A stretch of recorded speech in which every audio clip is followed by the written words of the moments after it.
Uh, Dear Earthmates, we are visiting Dr. Mugisho Ndabuli in Africa. Uh, and uh, we met yesterday at an international peace conference, and I'm delighted to have met you, dear Dr. Mugisho. Um and thank you for accepting this interview invitation. Um, uh, what would you, what's your opinion about gender issues? That's one of your areas. Uh, Thank you for this wonderful question, Tarık. Maybe before I get into the topic, I would like to introduce myself so that Yes, the please. audience can know who I am. Wonderful. Uh, I'm I'm Dr. Mugisho from Democratic Republic of Congo, DRC. DRC is a country known for unending armed conflict and rape for women, importantly. Uh, I hold a PhD in gender studies, a master degree in conflict resolution and peace studies, a bachelor degree in education, major in English language teaching and African cultures. I am an executive at GPLT. This is Global Peace Let's Talk, with focus on African women empowerment. I'm also founder and executive director of COFAPRI. COFAPRI, this is Congolese Females Action for Promoting Rights and Development. This is a women's grassroots organization based in DRC, in villages of DRC, where we focus on empowering women and children. Women and children victims of rape and those from very destitute families. We empower these women through income generating activities such as sewing, animal rearing, cultivation, and small business. So I am also a university lecturer for more than 20 years now. I am also a poet. I write some poems. Thank you very much. Um, Wonderful. Thank you so much. And um, uh, Africa is our home continent, Homo sapiens. So I think we all humans owe a lot to our home continent. Uh, and it's our duty, moral obligation to do our best for our home. Um, um, and you're dealing with vital questions. Um,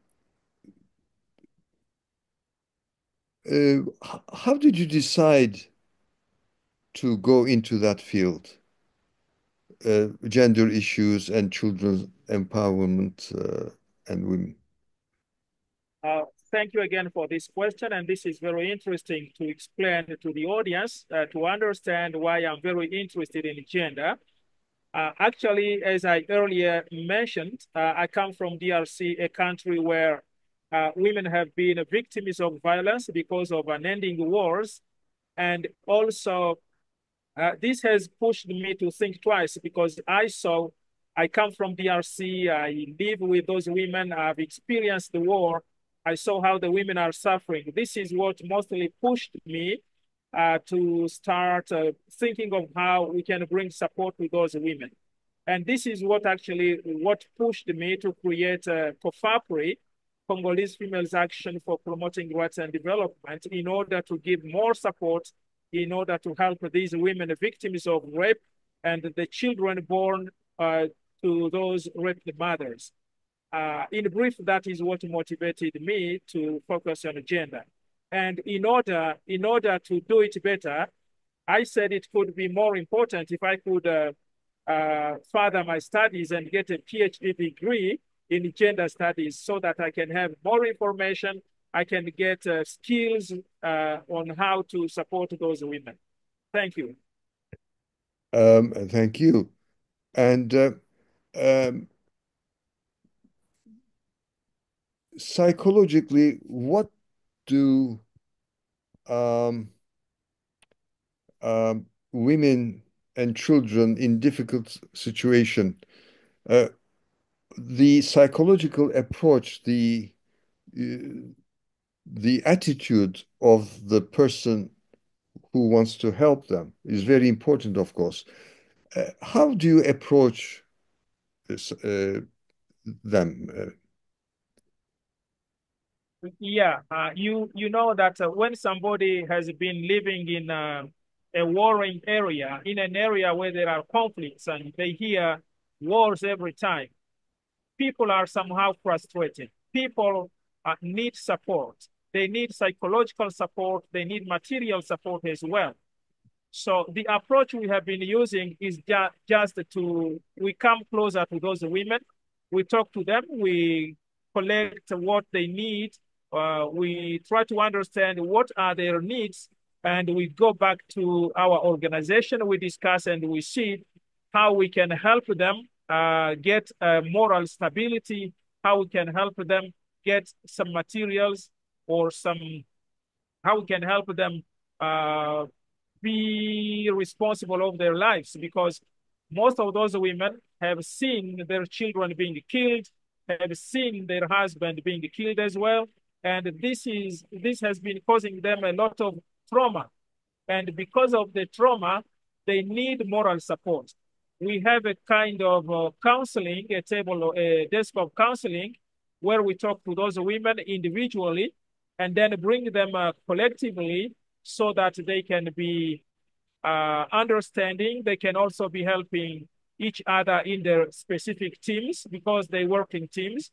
And those who have been got who have those who have got counseling can talk to others so that they can try to make them stable morally. Now, on our side, after that stage has been done, we see what kind of activities we can involve the women in. When they are doing some activities, they try to forget about the, the hurdles they went through. They try to forget about the problems they have been living. And this is how they make their life. If you can look at what they are doing for the moment, you see that there is a positive progress. Many of them are going on a positive way and they are supporting themselves because they have understood that they can do something positive despite the problems they went through. The other thing is that because of the war, some men have become very brutal with the women. Some have been repudiating the women who have been raped. They say, no, I cannot live with a woman who has been raped. The woman might have contaminated AIDS, and other women have got pregnancies.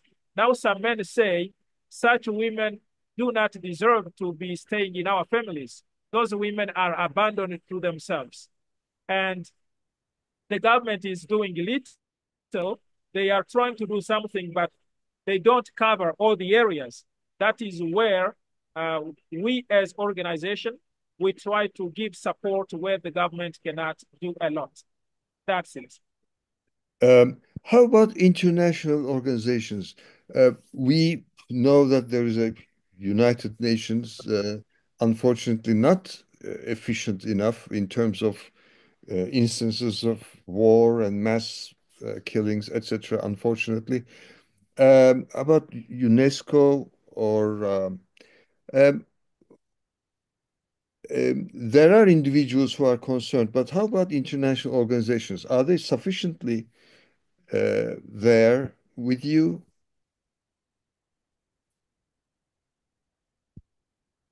Hello?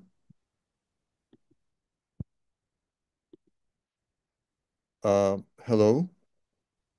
If I got you well, you asking Uh, me if we have a lot of international organizations. Is it that? yes, there was a internet disconnection. Are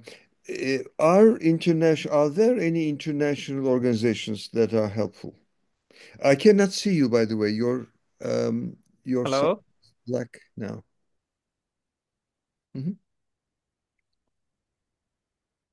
Um, the the video is not I working. think there is a problem of connection.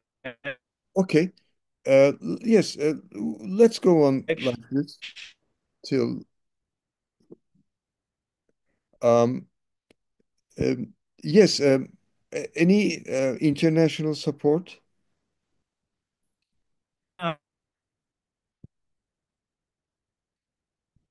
Hearing you well. Yes, do you hear me well? Hello? Hello? There must be a problem of internet. Yeah.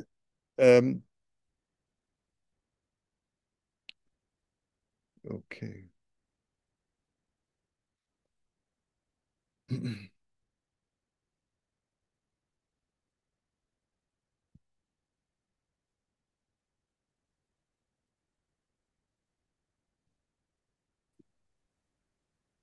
Okay, we're going on.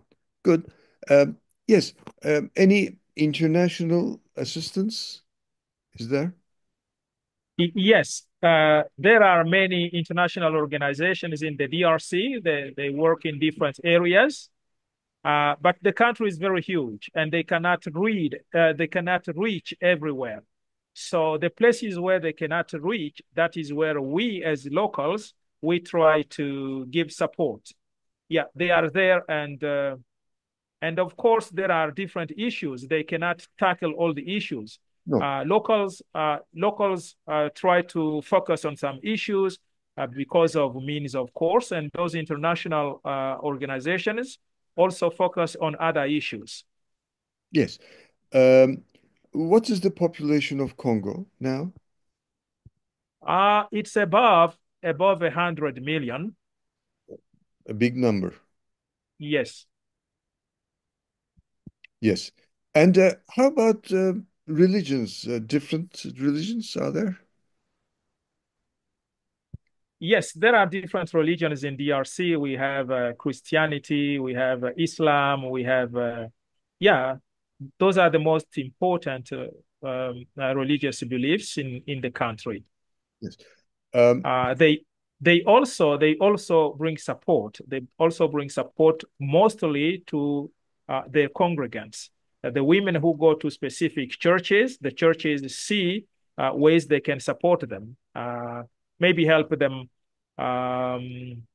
help them get empowered through education, help them get empowered through income generating activities. Yeah, there are different themes they deal with. um, is there a presidential system or is there a prime minister and more a symbolic figure as a president? Uh, There's a parliament. Hello? President and the prime minister who is that is how we work in DRC.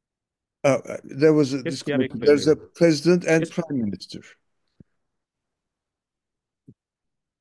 Hello? Hello? yes, yes. Yes. Okay. Thank you. Um, how about poetry? You're a poet, and how did you fall in love with poetry?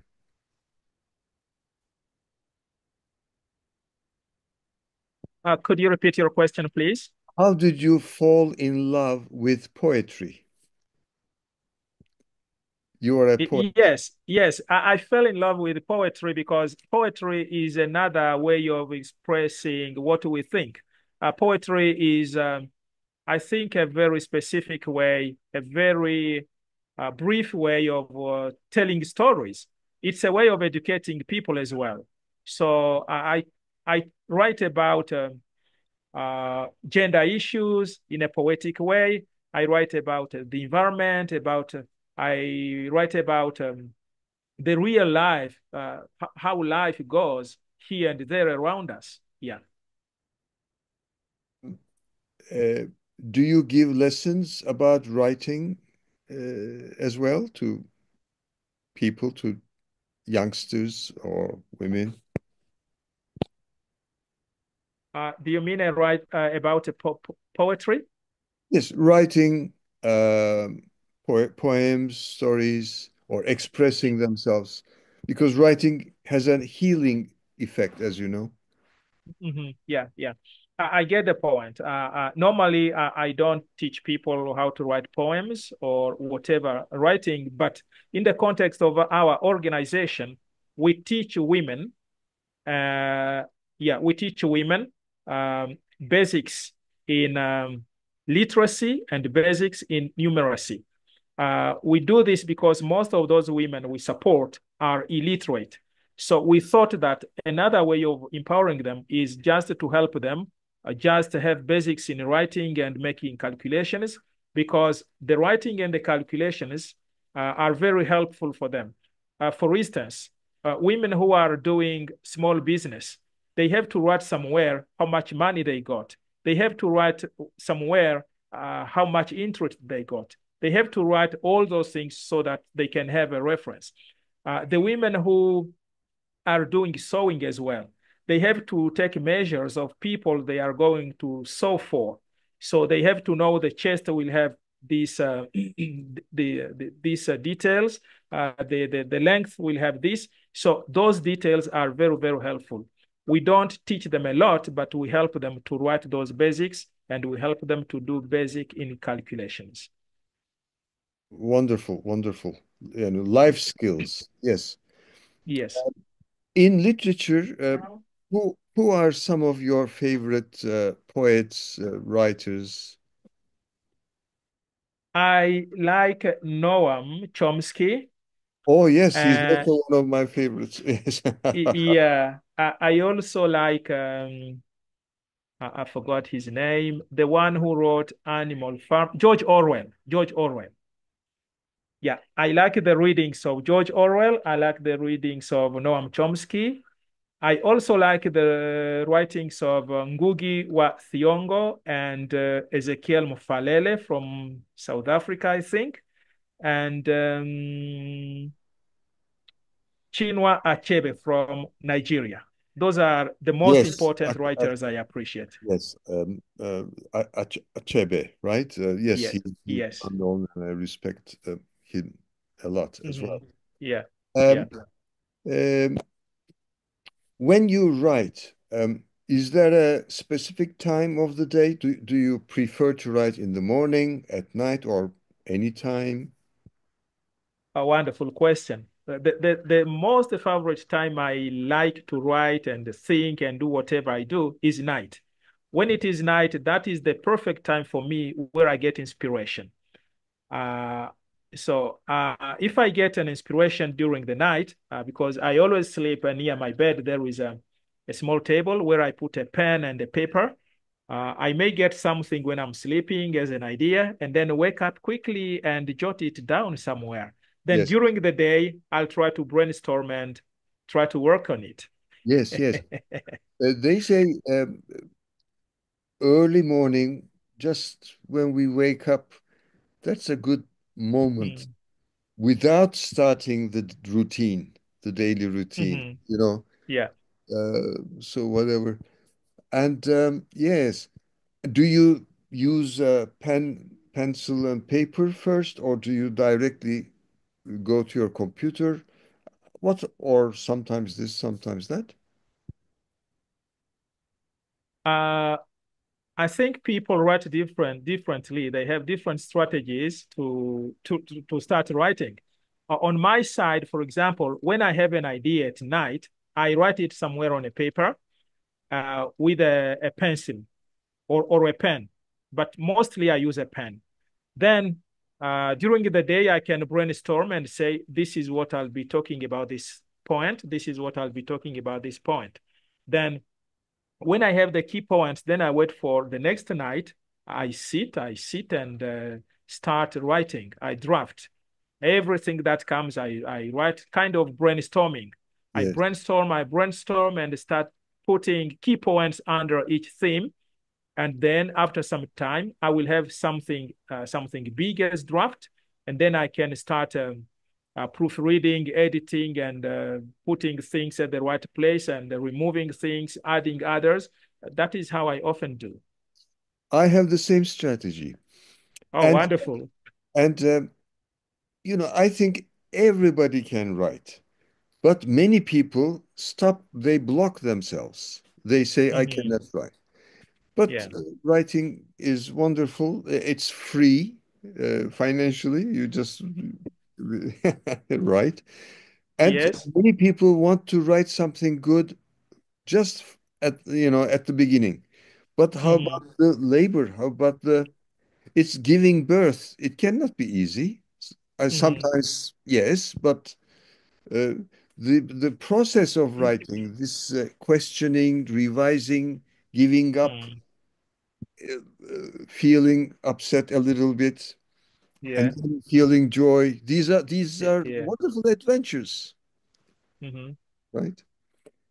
Yeah, And it's a long process. It's a great endeavor, and we have to put more effort in it. As you say, you are absolutely right. Everybody can write, but everybody cannot write scientifically or academically.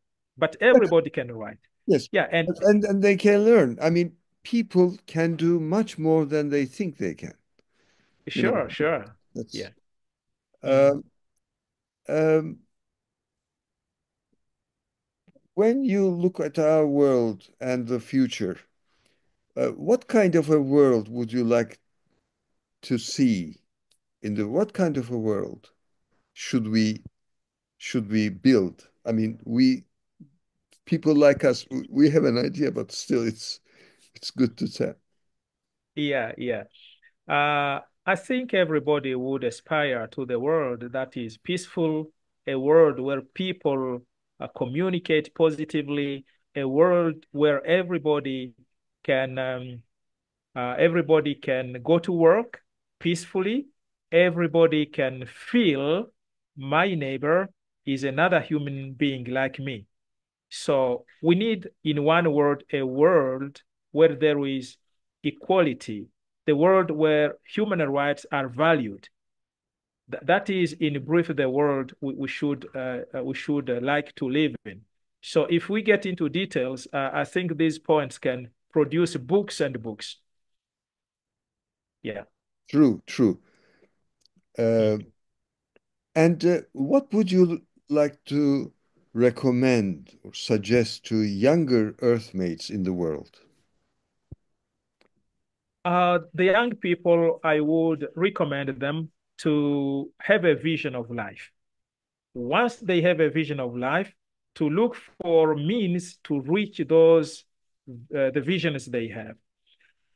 Because I think it's Luther King who said that the means justify the ends. So if we have a positive vision and we look for positive means to reach that vision, we are likely to reach to a positive thing at the end. So what is killing most people is some people, as we have been saying even earlier right now, some people think they can't do anything. Everybody can do anything they dream of. So which means that if somebody can decide, I'm not following the mass, because in most cases, masses are on the wrong way, but one individual can still change the masses. But the problem is, most people will say, how can I be alone and while other people go together? They will be laughing at me. I won't be successful. So when we have a vision and we know that is a very, very good vision, I think there is a way we can walk toward that vision on our own. We don't need anybody to make our lives. We don't need anybody to help us build the world we want to. So we should be teaching the young people to be committed, to have a vision, to be committed to the vision, and also to be copying positive examples around them. We have a lot of positive examples here and there. And those are the people that should be inspiration for the youth today. Yeah. You're right. You're right. And uh, uh, before we end, I would like to uh, express my gratitude to you and to the people who are, um, despite all odds, are doing positive things. And I owe something to, in every country, there are wise people in the history. In Congo, as I said yesterday, um, 400 years ago, the 93rd king of the land, Shamba Bolongongo, he prohibited bow and arrow because they were killing people. And that was a peace-oriented leader. And I have put that in one of my books, and I often quote that. And we need such people. The majority of the people in the world are peace-loving and good, whatever they call themselves. Uh, we need to improve our intercultural, global communication, and that's how only how we can prevail. Yeah. Uh, is I there think anything I else think would you like to add? Yeah, I think you mentioned something very, very interesting. We have to improve, and this improvement should be global. It should look at all the aspects of life, and everybody can contribute to that in their own way. So, if people are dreaming improvement, I think there is a way they can do something to enrich that improvement, provided they work together as one person aiming at one vision. True, true. Um, Dr. Mugisho, I'm Mhm, delighted to be your friend, and mhm. we're together. In solidarity. Thank you so much. We're together. Yeah, Tarek, thank you very much. I'm more than delighted to be in touch with you, and thank you for having organized this interview with you. I'm very, very pleased. I think it will not be the last. So let's keep connected. Yes. And the Earth Civilization Project, the Earth Civilization Network, step by step, we're trying to set a good example. You mentioned Mhm, being a good example. That's mhm. important. And maybe the idea and the simple at way of getting together uh, uh, can be a good example and can contribute to the world. Thank you again. We're together. Thank you. Thank you, thank you very much.